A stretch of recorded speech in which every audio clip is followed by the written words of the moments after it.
ज्यादा बड़ी fake news factory दुनिया में कोई नहीं है। और फेक न्यूज के सरगना जितनी भारतीय जनता पार्टी की आईटी सेल के हेड और आईटी सेल के लोग हैं, उनसे बड़े कोई नहीं है। लगातार उनका झूठ पकड़ा जाता है और हम ही नहीं, सोशल मीडिया प्लेटफॉर्म्स भी उसको वेरीफाई करते हैं कि ये मैनिपुलेटेड मीडिया है, ये आउट ऑफ कॉन्टेक्स्ट मीडिया है, ये फेक न्यूज है। झूठ फैलाने का काम इस सरकार के मंत्री करते हैं, खुद प्रधानमंत्री झूठ बोलते हैं। मैं नहीं पढ़ना चाहती किसी और विवाद में, लेकिन ये सच है कि जो विवाद इस समय प्रधानमंत्री की एजुकेशन या किसी चीज को लेकर चल रहा है, उसका जो बेडरॉक है, द इशू देयर इज कि वो झूठ बोला गया है।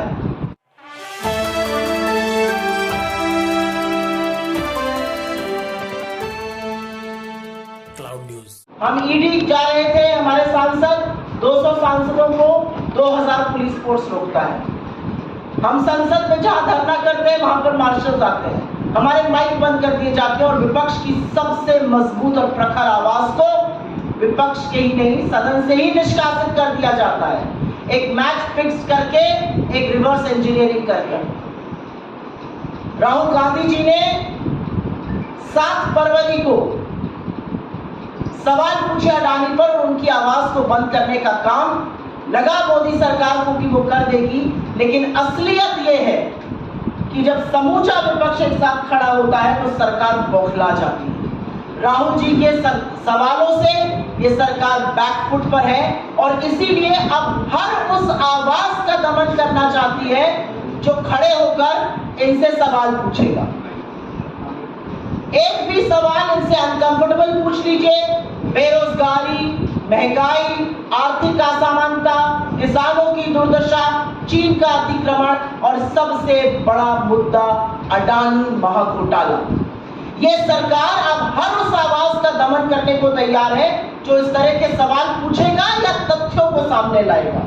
बड़े बड़े खुलासे हुए हैं, चाहे वो अडानी महाघोटाला हो, चाहे वो चीन का अतिक्रमण हो। मुझे खेद के साथ कहना पड़ता है, जब अधिकांश मीडिया को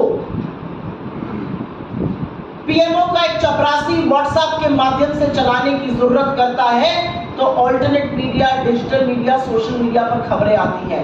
आज इस सरकार ने उन आवाजों के भी दमन की बात करी और उसमें आपके जैसे डिजिटल प्लेटफॉर्म्स, आपके चैनल्स के डिजिटल प्लेटफॉर्म्स, आपके अखबारों के डिजिटल प्लेटफॉर्म्स भी शामिल हैं। आईटी अमेंडमेंट रूल इस सरकार ने नोटिफाई कर दिया है।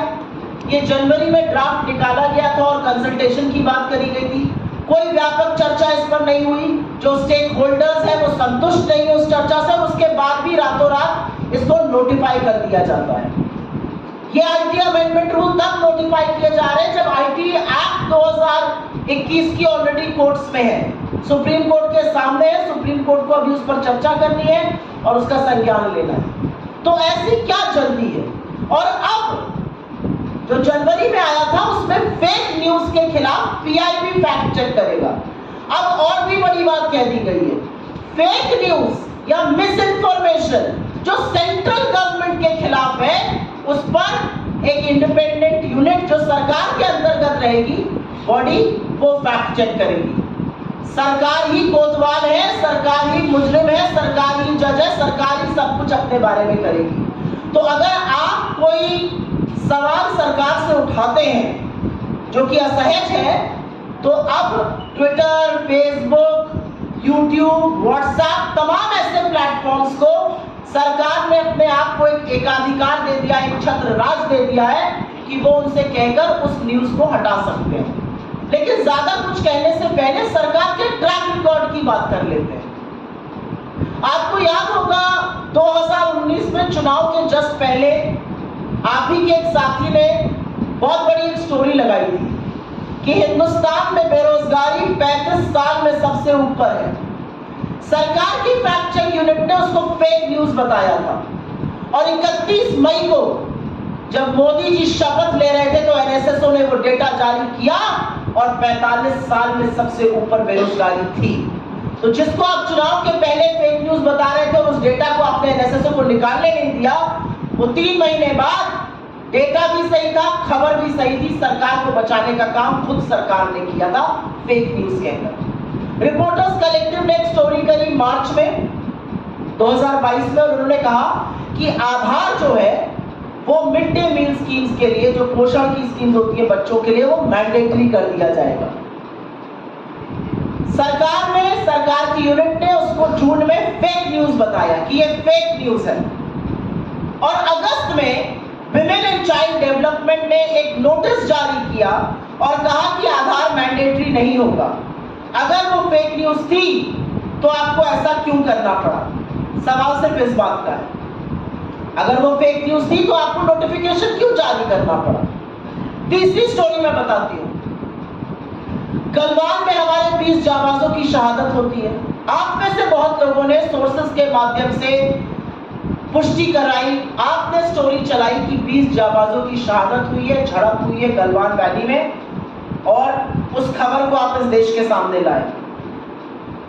इस सरकार ने उसको डिनाई किया, इसको फेक न्यूज कहा गया तब तक जब तक बॉडीज वापस घर नहीं आने लगी, और फिर डिफेंस मिनिस्ट्री को अपनी वेबसाइट पर इसकी पुष्टि करनी पड़ी। तो हर जो चीज असहज रहेगी उसको आप पहले डिनाई करके फेक न्यूज कर दीजिएगा, और उसके बाद उसी पर एक्शन लिया जाएगा। मुझे अभी भी याद है, यूपी में चीनी ऐप अपने फोन से हटाया जाए, ये खबर चली थी, उसको भी बोला गया था फेक न्यूज है। फिर पुष्टि सरकार ने ही करी, वहां के एडीजी ने ही करी कि नहीं ये सही खबर है। राहुल गांधी जी ने रेलवे की निजीकरण की बात करी थी भारत जोड़ो यात्रा के दौरान, उसको भी फेक न्यूज कहा गया था। बाद में सबने देखा क्या हुआ। तो मेरा कहना यह है कि जो भी असहज है, अगर अब अडानी पर खुलासे होंगे जो कि लगातार हो रहे हैं, और मैं दुख के साथ भी कहती हूं और थोड़ा सा क्षोभ के साथ भी कहती हूं, अडानी के खिलाफ जो खुलासे हो रहे हैं वो मेन स्ट्रीम मीडिया में नहीं हो रहे हैं आज की तारीख में। अगर डिजिटल प्लेटफॉर्म्स इसको कर रहे हैं, अगर सोशल मीडिया की फैक्ट फाइंडिंग एजेंसीज इस पर कर रही है काम, उसको भी फेक न्यूज कहा जाएगा। अब हम देश को पूरी तरह से सेंसरशिप पर ले जा रहे हैं, क्योंकि ये जो नोटिफिकेशन है ये सिर्फ और सिर्फ सेंसरशिप है, इसका और कोई भी पर्याय नहीं है, इसका मुझे और कोई समझ में नहीं आता है। आज मामला राष्ट्रीय सुरक्षा का है।